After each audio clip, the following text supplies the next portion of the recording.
Hey there, welcome to the Fabulous Health Show. I'm your host, Terry Chrisman, and I'm a whole foods, plant-based nutritionist, and this podcast is all about helping you obtain optimal health so that you can live a long, happy life and age with grace and vitality. So today, welcome to episode 4. We're going to talk about daily actions. Now, let me just move my thing so I can see your comments, just in case anybody pops on live. I can say hi to you. There we go. There we go. So what I want to talk to you about is that health doesn't miraculously just happen. Yeah, and a lot of people think that they have to do some event like go on a diet or do a challenge or do a boot camp or do a 12-week, fantastic program or whatever it is. But health is actually, hang on, sorry, my internet connection says it's not working. So we'll just have to I'll just keep going. We'll just keep going and see what happens. Health is actually a conglomeration of a whole bunch of different daily actions that you make every single day throughout your life. Now, I'm not saying that doing a boot camp or doing a challenge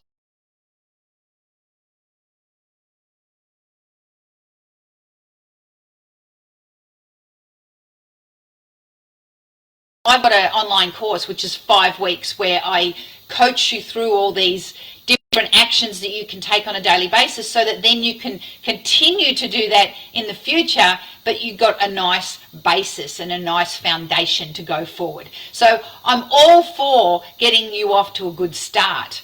But then the problem that a lot of people have is that they do the 12 weeks or the 4 weeks or the 6 weeks and then they go back to old habits. And you're never really going to get lasting change in your body and in your life if you do something for a very short period of time and then go back to old habits. And old habits are hard to break because they're habits and you've been doing them for a long time. So what we need to do is I'm actually going to do another podcast about how to get habits to stick, but I won't go into that today. What I'm going to do is just talk to you about a few things that you could do on a daily basis and just try and incorporate them into your days so that you've got some kind of good health tactics to just work on as we go together on this podcast. What did I forget to tell you? I forgot to tell you that I go live every single day, October 2021, on my Facebook page and in YouTube at 10 a.m. Central US time. I also load this to Spreaker, which is a podcast supply, and it goes out to everybody. So it goes out to Apple, it goes out to Google, it goes out to Spotify, it goes out to Deezer, whatever that is. And wherever you get your podcasts, you can listen to this on your earphones when you're driving the car or whatever it is that you want to do. So please go check it out on those podcast suppliers, platforms, whatever you call them. And I'd really like it if you subscribed, because then it lets me know that, you're interested in this information and that you want some more, and I'll keep going. Again, if you have any questions whatsoever, please put them in the comments, and if I don't ask them during the show, I'll definitely answer them. If I don't answer them during the show, I'll definitely answer them for you when we've finished. So let's think about a few things that you can do on a daily basis to kick your health into a more positive direction. Yeah, so the first thing is one that I talked about in the very, very first podcast number 1.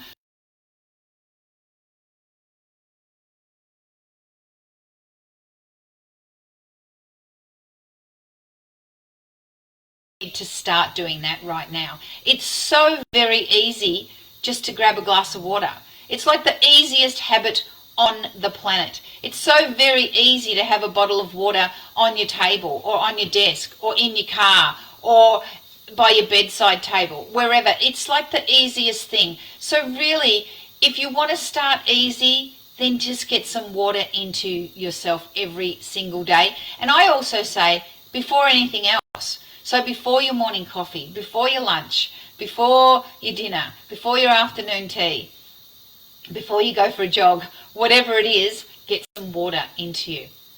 Another really good tip that basically changed my life is veggies first. If you're hungry, put some veggies in your gob. If you are not hungry for broccoli, you're not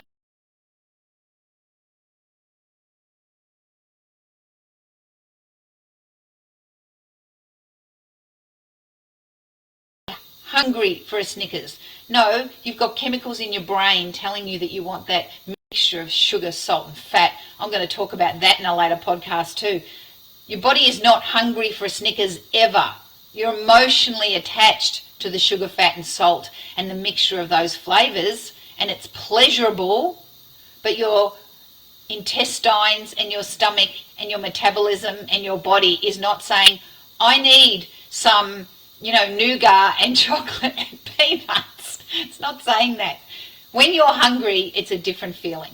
So if you're not hungry enough for broccoli or carrots or celery or cauliflower, then you're not really hungry. So eat your veggies first. Put them in your mouth first. They will fill you up to a certain extent, and then you can eat higher calorie foods later.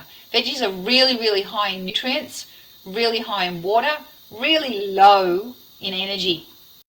So they're really good to fill you up before you put anything else in your tum-tum. The next thing is salads. Look, I'm not going to tell you that you have to live on salads your whole life, but you really do have to eat some salads. If you're not eating any salads at all, start by having one salad a week as a main meal. So it could be lunch, it could be breakfast, that's a bit hardcore, or it could be dinner. But just start by doing one a week. And I'm not talking about a bowl of lettuce with a piece of tomato on top. I'm talking about a massive salad bigger than your head, filled with every vegetable on the sun, filled with some grains like brown rice or quinoa or farro, filled with some legumes like chickpeas or beans or lentils, filled with, bits of fruit like blueberries and strawberries. So delicious, so satisfying, so nutritious that you won't want to eat anything else. Okay, what if you're up in Alaska and it's like minus 40 degrees and you can't get fresh vegetables? You can't get...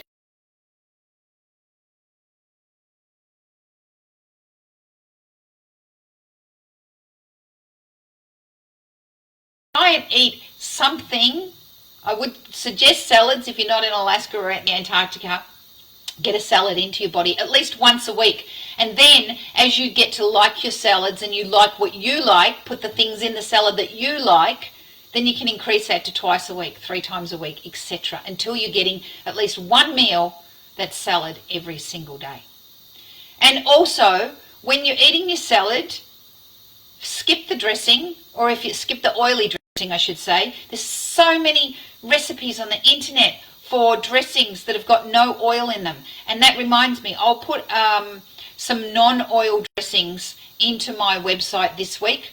I will remind myself to write a note to put some non-oil dressings into my website, some recipes for those, into fabuloushealth.net this week, so that you will have some dressings that you can use. And if you don't use mine, then look up Forks Over Knives, have fantastic non-oil dressings. And Dr. Furman, F-U-R-H-M-A-N, Dr. Furman has some magnificent non-oil dressings recipes. And if you want to buy some, then go to fabuloushealth.net, go to my favourite things, and you can get them from Well Your World, and they've got them already pre-made, and then you don't have to worry about it.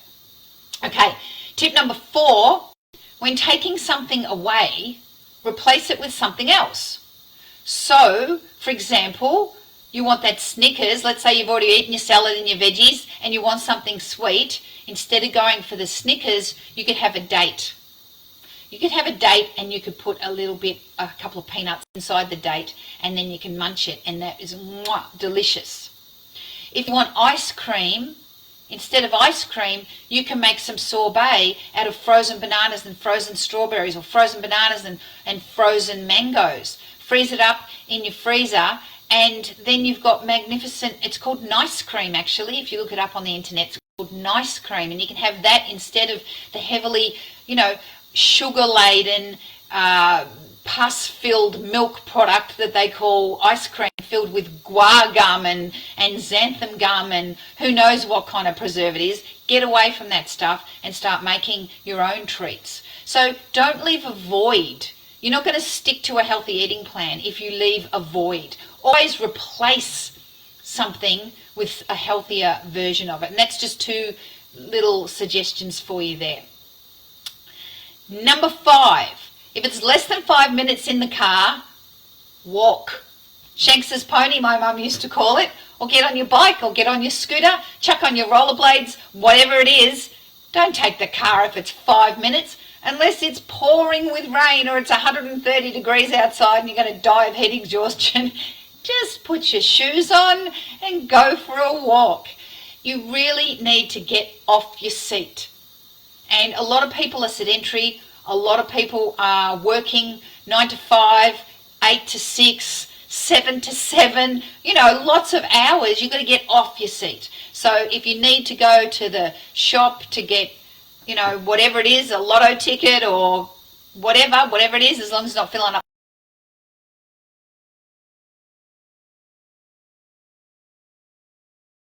Whatever it is that you need to do, go to the post office with your feet. Okay, cook without oil. This is a big one. You do not need oil to cook things in. If you think you need oil to brown your onions, contact me right now, yeah? Send me a message and say, Terry, how am I going to do this? Well, I'm going to tell you right now. So spoiler, I'm telling you right now. Cook without oil. You can use a little bit of stock, salt-free stock. You can use a little bit of water. Easy peasy. Or you can dry fry. I have cast iron pots which have that nice, I don't know what it's called, but it's a lining inside the pot that's been baked in. Somebody will tell me in the comments what it's called. And when you cook your onions, they don't stick. Yeah, so use a non-stick pan and you will be able to brown your onions